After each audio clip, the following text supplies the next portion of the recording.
myself, and MAGA has traumatized every square inch of this country. But there's an opportunity, Nicole, and I believe that that opportunity is one where we could see potentially a mass leaving MAGA movement. The MAGA fever, albeit slowly, is breaking, and I think that the president knows that. Rich, so much to say. First of all, thank you for. I'm sure this is not what you imagined. Leaving MAGA, he started his own foundation. Leaving MAGA, join up. If you know you made a mistake, I like this guy right here because he honest. He knew he made a mistake. To the point of leaving MAGA. That's what's wrong with people. People ain't honest, man. Sure. You human. You're going to make mistakes. It taken me but own up to fewer it. than 7 years of my time in MAGA. It took me an entire year of very restless nights and solitude, just my thoughts and I, to eventually leave. There were a variety of reasons, and to paraphrase Hemingway, my epiphany happened gradually and then suddenly all at once. There was Trump's mismanagement of COVID. There was January 6th. There were the stolen election lies. My doubts and confusion really accelerated in my odyssey after my governor, Ron DeSantis, began platforming anti-vaxxers at his pressers. And the final straw for me, even though Donald Trump was not president at the time, was May 24, 2022, which was the Uvalde, Texas school shooting.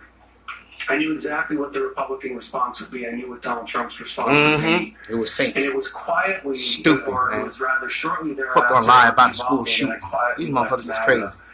But Nicole, there was something at the time that was really gnawing at me that I needed to go public. I had always been unapologetically public in my support for Trump, and I felt that I needed to reciprocate that, and I needed to publicly renounce MAGA. And so it was on August 30th, 2022. There you go, brother. Which I call my leaving MAGAversary, and thankfully we've got another one coming up, when I wrote a mea culpa. And in that apology, I said that I was sorry for my support. That's right. I made a mistake. We accept you, brother. And that I wanted to apologize Come to on anyone home. I may have hurt with my deeds and rhetoric.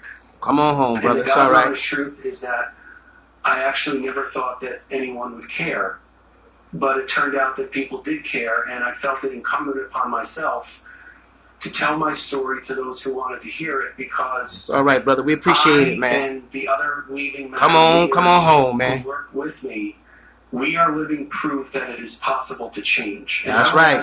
Those who are watching this and across the country, that we offer grace to those who are willing to change and will genuinely seek contrition and penitence. And that was really where leaving MAGA came from. I would encourage those who are watching to visit our website at leavingmaga.org, get in touch with us, and read all of the stories and the testimonials. Leavingmaga.org. Leaders who went through Join a up, variety people. Of odysseys, ranging from familial trauma to you don't want to be associated with this guy. Nationalism.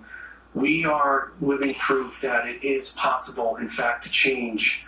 And I know that if we were able to do it, others who are in MAGA right now who are having doubts, they can do it as well. What did you love about MAGA when you were in it? What was it? You know, MAGA was exhilarating. It was exciting. It was novel. It was new. It was community. And I will respectfully push back a little bit on calling MAGA a cult, because I think that it is best understood as a community. And in that community, I had a second family.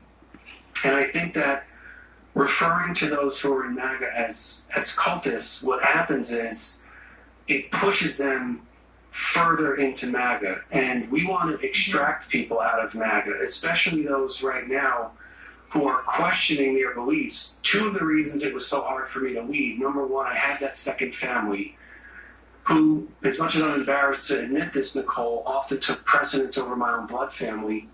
And the other reason was that it wasn't just one or two beliefs, but it was years of accumulated beliefs that I had to painfully but liberatingly conclude were false. And MAGA is buttressed by lies and mythologies and conspiracies. And eventually, any movement or organization in which there is this dissemination of these conspiracies that we have seen recently, there is going to be a cannibalization of itself. And Attorney General Bondi is realizing and discovering a tenet of MAGA, which is that if you are not fully with MAGA, you are against us. That is the way we used to view those, whether they were Democrats or anti-Trump Republicans. If you were not 100% with us, you were against us.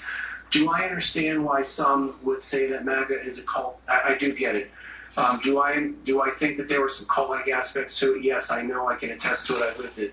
But I would encourage people to more so look at MAGA as a community rather than a cult. I want to ask you to stick around, and I want to pull Tim and Angela into this really important conversation on the other side of a short break. We'll be right back.